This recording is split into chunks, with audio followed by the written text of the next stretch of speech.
Tales from the Tub.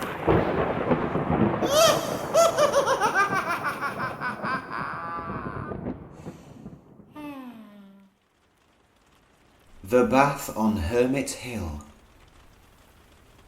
Our second story is the tale of Brian Popplewell of Hermit Hill in Wortley.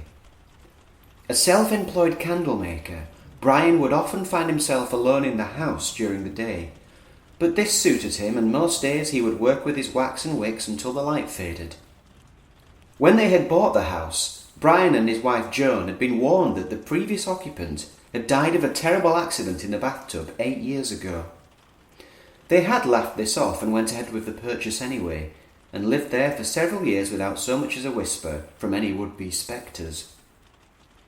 One foggy night, Brian was just finishing up another fantastic candle when he heard what sounded like footsteps running across the landing to the bathroom, which was situated above his workshop. He thought this very strange, certain his wife was out with friends, and in any case, Joan lacked the agility to make such a pace across the corridor.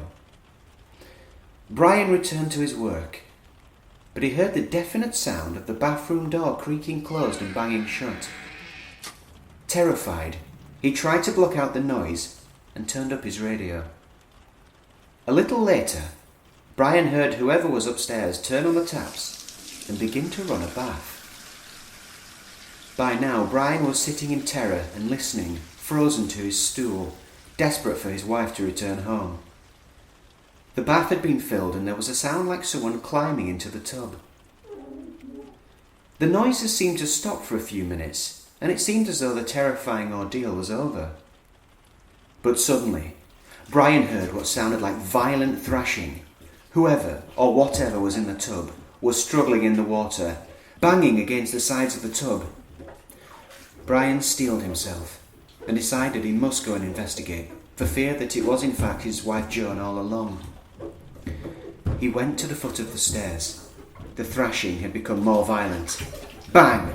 Bang! Bang! went the noise of the limbs across the acrylic. Brian reached the door and slowly reached out towards the handle. Suddenly the noise stopped. Brian paused. Then, trembling, he turned the handle and pushed the old door open. He looked into the bathroom and towards the bathtub. And it was all like full of blood and stuff. Ooh! Tales from the Tub.